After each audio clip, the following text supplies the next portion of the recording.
Hey guys, welcome to the process. How's everybody doing? It's a wonderful, wonderful Wednesday Yeah. evening. Guys, it's the week after sterile processing week, and we're going to cover how are you treated this week versus sterile processing week. Is the morale being maintained, or is it back to the status quo? So we'll start the show as usual, and we'll be right back.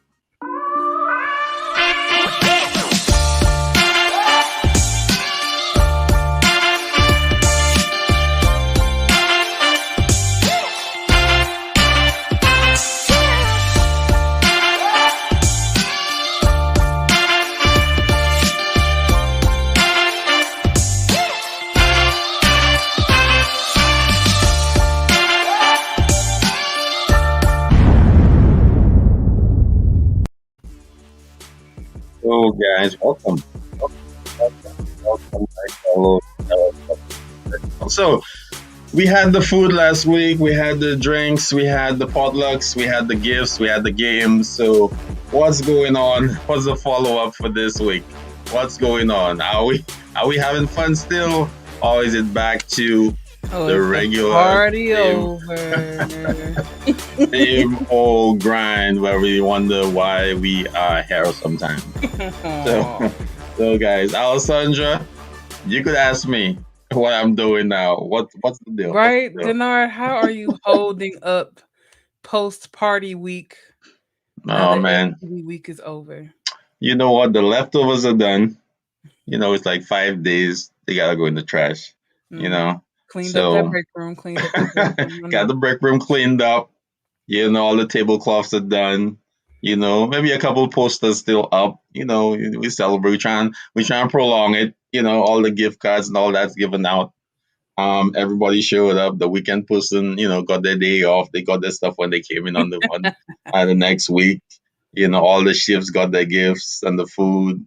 So now, we try and keep that same energy going, but it's not gonna be the same lunch every day. Maybe an extended lunch, maybe games. And as I was seeing online, the little ball games, the little PPE games. We're not doing that because you know what? There's work to be done and there's no more excuses. Hey, sterile processing week, guys. We gotta, give our people a break. So, Yes. but still, you gotta maintain that level of appreciation to your team. So, guys, anybody in the comments, let us know how is your management team treating you? How are you treating your team to this week or to come in the following weeks? Are you still gonna recognize them for being in Dick and Tam all year long?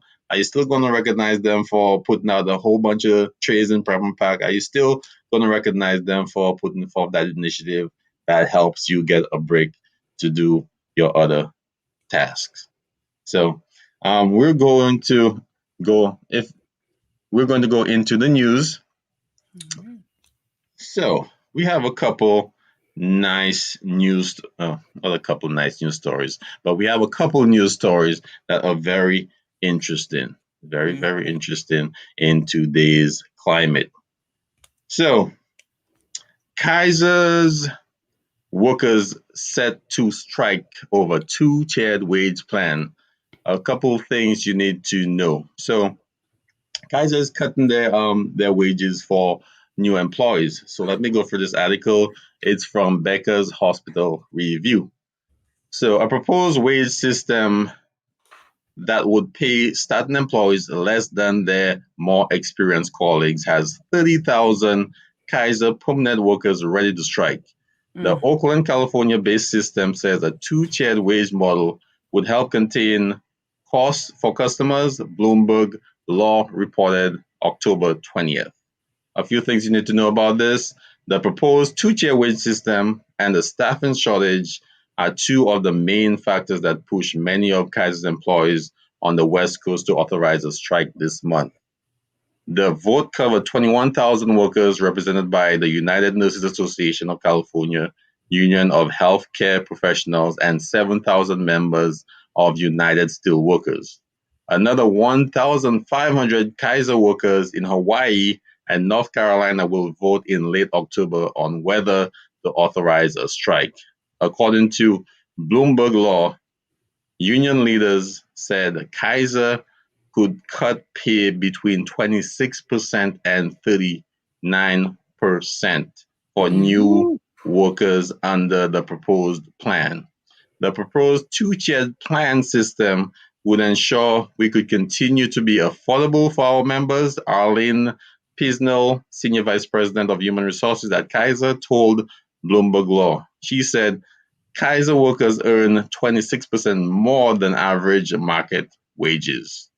So, guys, they're cutting costs now. They're cutting costs. Um, they're cutting the new persons out from those higher tier wages. So basically, they're resetting the market on how much people are getting paid now in certain places. That So, sounds insane. And I'm honestly, well, I was gonna say I'm shocked that Kaiser, especially as big as it is, that would be their approach is to essentially gut the wages between the new staff and the older staff members. But it's interesting to hear them cite cost savings towards the members as a reason because they made record profits oh, how much 2020 and did you 2021. do? You have any numbers? How much did they make? So 2020 they made 88.7 billion dollars Whoa, in 88? $88.7 billion. And of course, with business there was operating expenses as well. It's not as if they took Right, right. home $88.7 billion, but at the same time, I'm sure a couple billion went That's a their lot. way. Right, right. So, to have staff, especially now that can't even afford to live on the wages that they're offering. And then these are healthcare jobs. It's usually really expensive to get the certifications or the degrees that you need to work in these fields in the first place.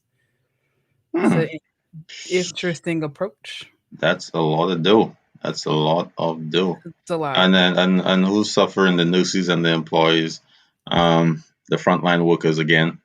Yeah. Um, that's very disappointed. Very disappointed. We'll follow up with that story. Let's get into our next feel good story. Alessandra loves this story.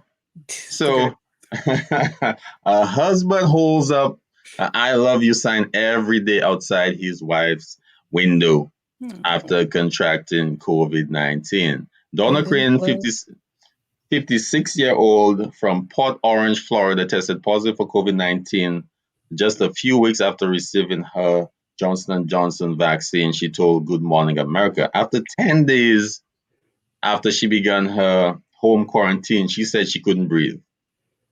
Gary, her husband, heard her gargling at night trying to breathe, Donna said. He woke up, got the scuba tanks out the garage, and was blowing air trying to get her to breathe that way. That wasn't working, and then he was like, all right, we're going to the hospital.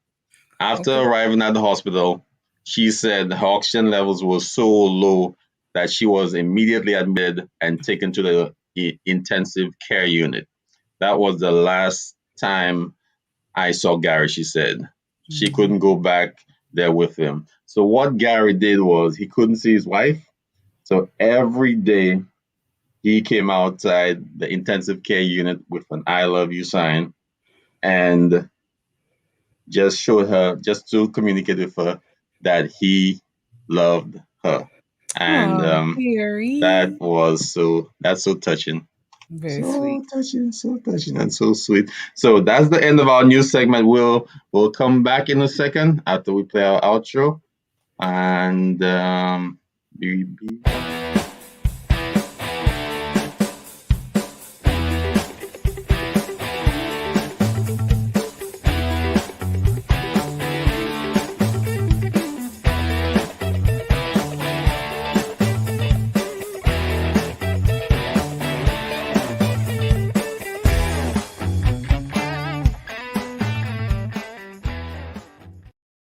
and that's the end of the news. So, Alessandra, what do you think about these facilities cutting wages, and have you experienced that in your recent job searches or just working in leadership in general? So, I mean, in general, I think again, it's pretty despicable from my perspective that Kaiser's approach to cutting costs for members would be to cut wages for the people that are providing care for them. That doesn't seem like the most effective way to give efficient and safe care. And I think that that part about patient safety in a like the well-rounded employee is getting overlooked. Like we can't continue to put them in environments where they are being burned out. They're not able to afford their mortgages. They're not able to afford, cost of care with their kids, and they have to deal with all of these high, stressful, situations at home on top of work. And then we tell them, here's your reward for hanging out with us for the pandemic of 2020 and 2021. We're going to take 39% of your salary. Yes, yes, Doesn't yes. make sense. And then that's for the new persons coming in also, 26 to 39%. So the new persons coming in won't get that top tier level salary. They'll offer them the maybe the baseline and then say, Right. hey, come in. You were looking for a job. Now you have a job. So take what we're giving you. So they Yeah, and won't. it doesn't really make sense for where we are as a market. Like we have a high amount of positions that are vacant. We need more employees, and typically you would see that translate to higher, rates of pay being offered. We're definitely Mhm. seeing it amongst the travel community right now. The rates of pay are blowing up. True, But I don't true, see how as an industry or as a business we would be planning to stop that bleed if we're talking about cutting the cost or talking about cutting the salaries down. It also feels kind of I don't know what the right word is, but almost feels like it's putting pitting two groups of employees against each other because veteran staff true, may not have the same vested interest in fighting against this as the newer employees. true. And I think that's short sighted. I've always thought that that argument was short sighted. True, true. It's because how the new employees wouldn't basically have a leg to stand on until they become actually senior techs or senior employees to try and fight for higher wages, and they would never get up to that next level Yeah. that those persons that are ready to retire are making. So Right. it's kind I of it mean, kind and of we're already arguing about whether or not these tiers allow employees to move up, appropriately. Maybe you starting at tier 1 as an employee and it may take you 20 years to get to the end of your tier system. So, even with that, like is that appropriate? Should it take me that long if I start here and 15 years later I'm basically making a dollar more than when I started? There's something that seems morally off about that. there's something definitely off about it, definitely off about that. And I wouldn't want to put someone in that situation, to have to work for less than, obviously that's what the company is offering. But then, guys, if you're not getting the wage you feel you deserve, just it's easy for me to say, but try to negotiate. Um, Try to negotiate for the salary you want. Show them what you're worth.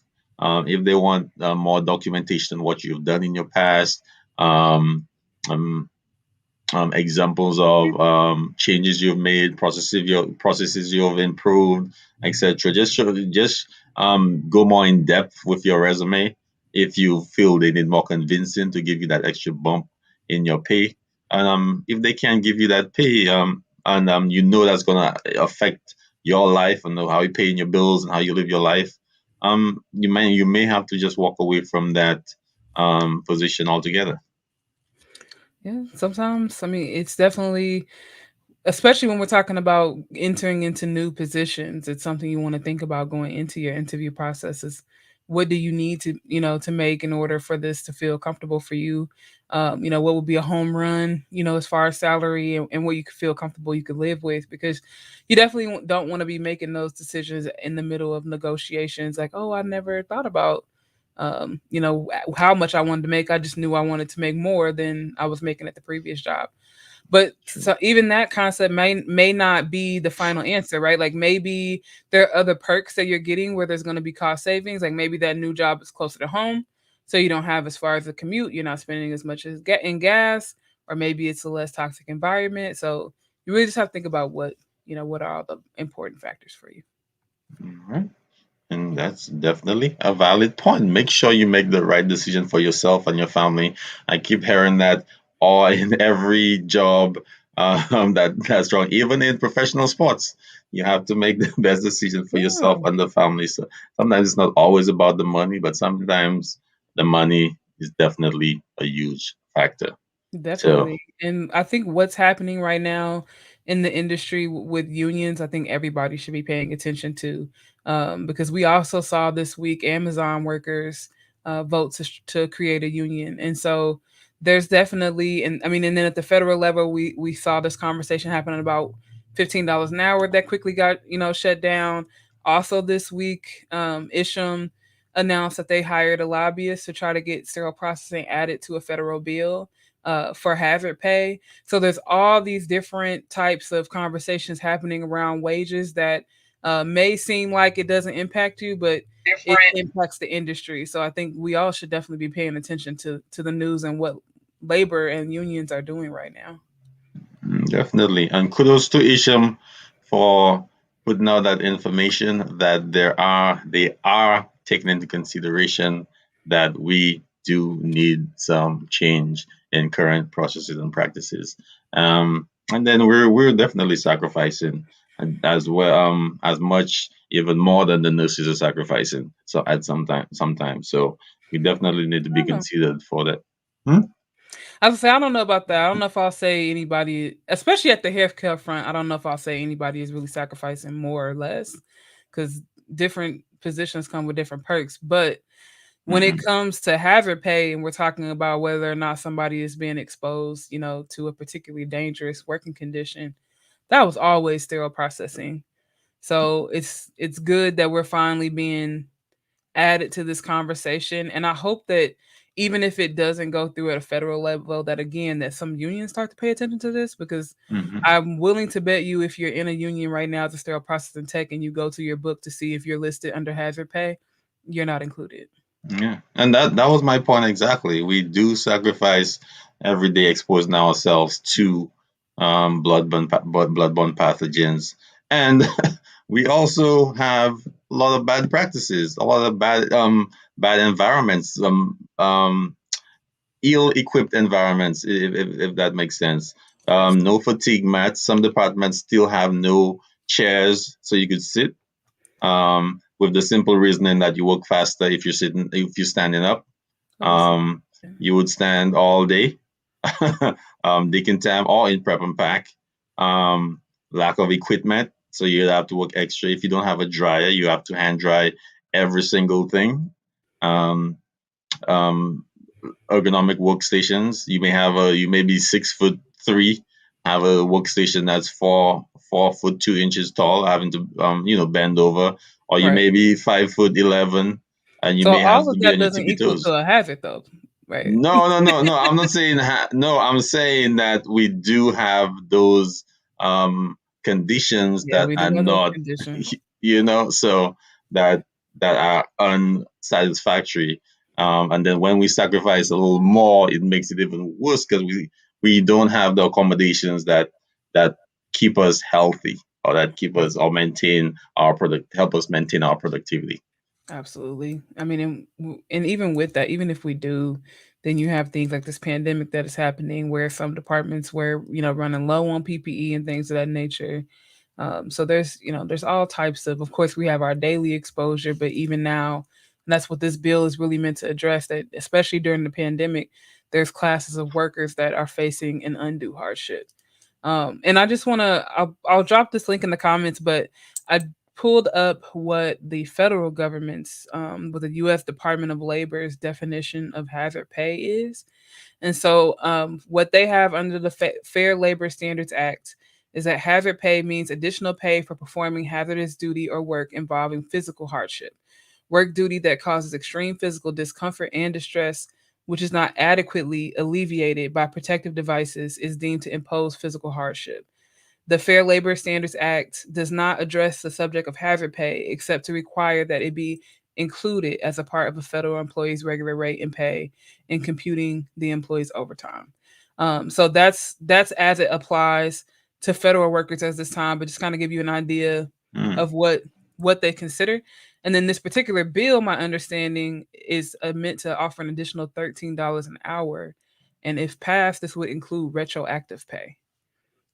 Oh, it will. I remember you asking about that. when it actually came out. So Mhm. it will include retroactive pay. So that's definitely a plus. And then it's not really a plus. It's something you should be you should have been getting. So it's something that you did without that you I'm actually on the fence with this one. I think given the opportunity, I would rather see a higher base pay in general for sterile processing because it includes this, rather than a temporary addition of hazard pay for COVID-19. I mean, I think those are two different conversations. I think everybody front lines around dealing with COVID-19, absolutely they deserve to have that money. But also, just in general, the base pays for what we do is just it's not high enough. why not both? Like some technicians right now are making minimum wage. Well, the conversation isn't about both, right? The conversation right now is just about hazard pay. Um, Hmm. but I do think, I mean, some techs this will put them right around like $20 an hour. So it's like, is it really getting them where they need to go? I don't know. I don't know how we, but also I don't know how we have these conversations at an industry level about raising base salaries when really all of this is set by individual facilities. Yeah, yeah, true, true. We really can't mandate that a Right? facility pay Like if you're more. gonna hire a tech, it's gotta be at least this much. Yes, that'd be at least 19.95 an hour or something Although like I that, am or curious 19.50. to see if the travel, if the because traveling is meant to grow too. I think I was reading somewhere that it's meant to grow almost $7 billion as an industry as we move into next year for Hmm. healthcare, not just for sterile processing, but for healthcare travel positions altogether. Um, so I'm also curious to see if that starts to impact base salaries at all. If they're having to pay even more money for these travel contracts, will they start to consider additional pay at the base rates for permanent staff to stay and not feel like they should leave or they need to leave?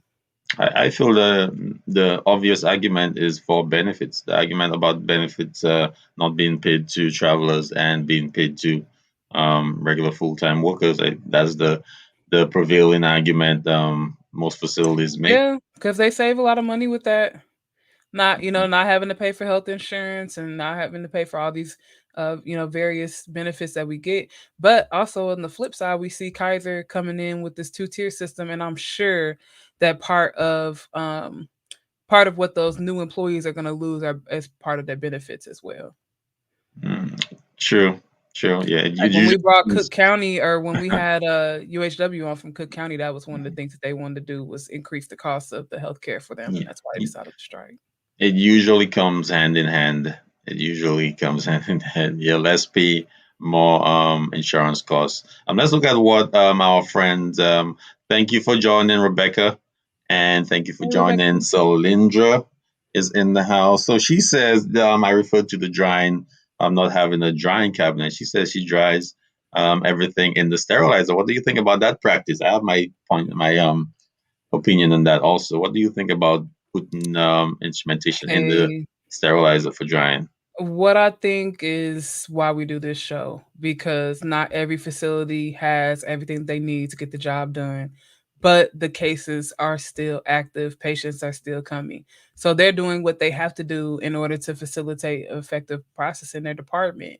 I'm absolutely positive if they were in a position to convince someone to buy them a drying cabinet, they would.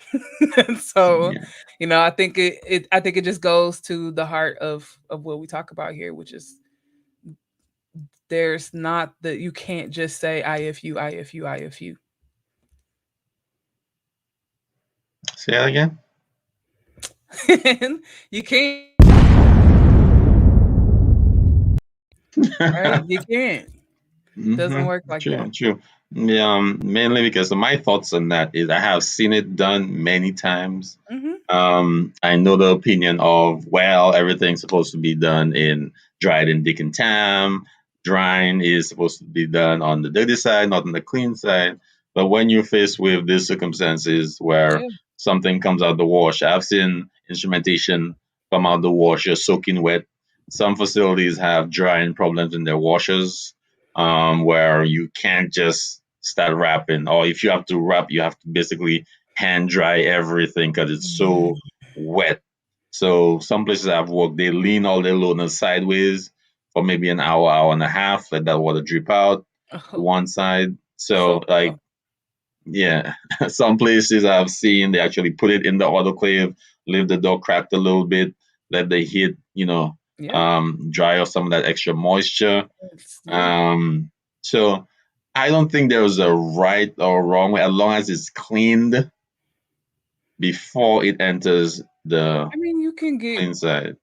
you can get I mean, extremely technical and say and there's you a could get right or a dinged. wrong, right? You Because yeah yeah you know about right, right. joint You could commission get comes dinged. through you. You might not want to Yeah, be you not might not want participating to in do that that. process. You may get dinged for that, But but I mean, but also, and again, this is again the reason why we do this. The gray yeah. areas, um, what the likelihood of there being any additional harm caused in that practice from my personal feelings, right? Because we don't have the science to back it up, hmm but would be slim to none. I'm not, taking this and putting this into a dirty area to sterilize it, Yeah. So if your sterilizer is dirty, then right? But then that's that. right, then How that's do just a you whole other clean it? situation.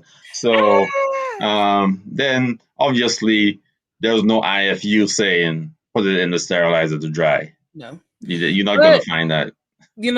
sometimes we miss the forest for the trees. So just a couple tips if you do, like you talked about the drying of the washer maybe not being adequate. hmm Don't just take a thing at face value. Like if you're working in an area where it doesn't seem like the equipment is working quite properly, take the time to report that, because sometimes things just have been left and Yeah, they sure. absolutely can be addressed. It may be as simple as having facilities come in and extend the dry time on your washer. So don't, don't walk into every situation with the woe is me attitude. True, true.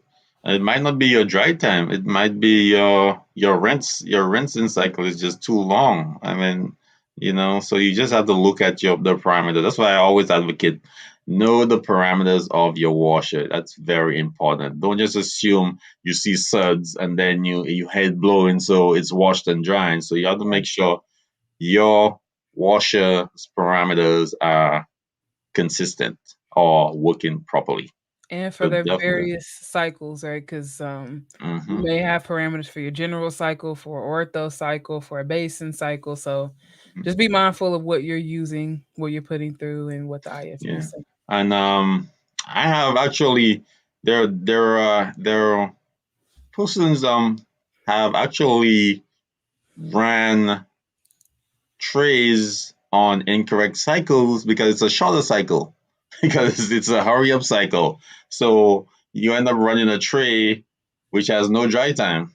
A tray through a washer with no dry time because everybody it's a busy environment and everyone wants the trays to go in quickly. So no one puts it on that 5 or 10 minute dry cycle. They put it through the cycle with no dry time. So everything that comes out is soaking wet. So then you have to look at your throughput. Are you trying to rush things through, or are you, maybe you might need to cut something or extend something, or just get a whole new washer. Sometimes your washer is obsolete, so you may just have to get a, Just get a and new. then that's a whole new that's a whole new process. But If you only know, it was that but easy, yeah, SPD. yeah, it won't do it that easy. Just get a new washer. Yeah. But you may have to look into it, even if what you have is functioning but it may not be functioning correctly. So definitely do your analysis of that. It may be coming on, water spraying and all that just working, but it may be outdated. So just find out more about your automated systems if they're functioning correctly, so that you could possibly change and see how many cycles you have. You may be way past the use life for that machine. So definitely look into that. And thank you, Solinja, for adding that piece in. Appreciate it. Um, so, Stellar Processing Week is over now. Yes, Now indeed. everyone is back to normal work, no more games. You found with your cell phone is an issue. You're not playing any games, any dice games, any ball games, sending stuff in hats or cans, anything like that. If that happens, you're in trouble, right? What are you doing? We have trades to do. So What is the environment in your department right now after sterile processing week? Are you still happy go lucky, everybody's smiling, or is it back to a humdrum? You want to get out of here at 23 after and not look back. Oh, we Oh, can't wait till Friday type of atmosphere. Are we still celebrating or are we back to normal? celebrate SPD every day. Every day. It sounds good. You It's do though. You have to find your own personal motivations. I mean, we've especially over this last season, and we've seen a lot of spaces talking about finding your why. But yeah, I mean, just like we celebrated ourselves last week, I don't think anybody should be coming into work this week thinking that it's going to be dramatically different. But also, what are you doing to change that environment? What are you doing to make sure that sterile processing gets the recognition that it deserves? Because otherwise, it's yeah.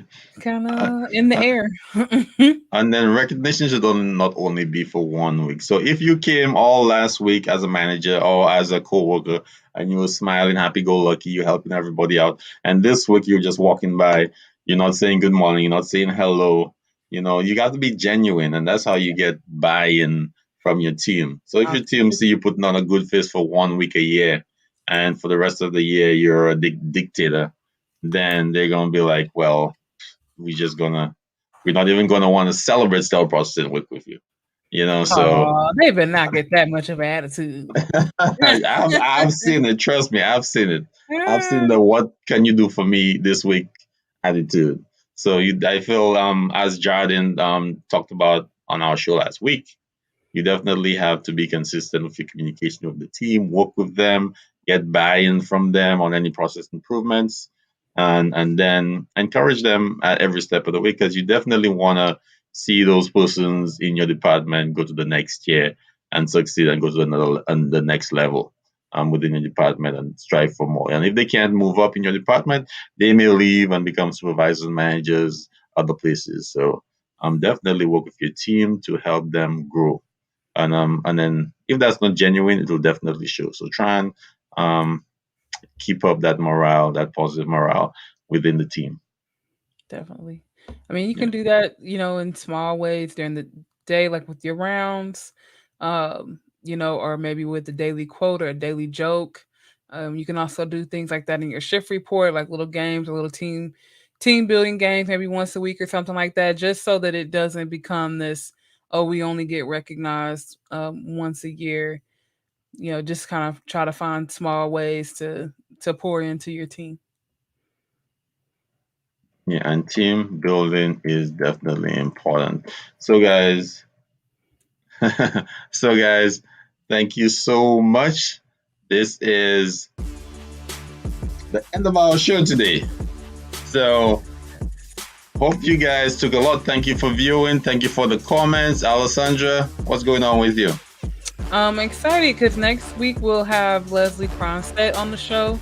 And we're going to do Woo! a little bit deeper dive into this conversation about legislation around sterile processing. Legislation around sterile processing. And guys, tune in to our show. Tune in. We have some big things coming up for the process we're working on behind the scenes. So tune in and thank you for the support. We appreciate you guys. We really appreciate all your support. And guys, we'll see you in the next show. Peace.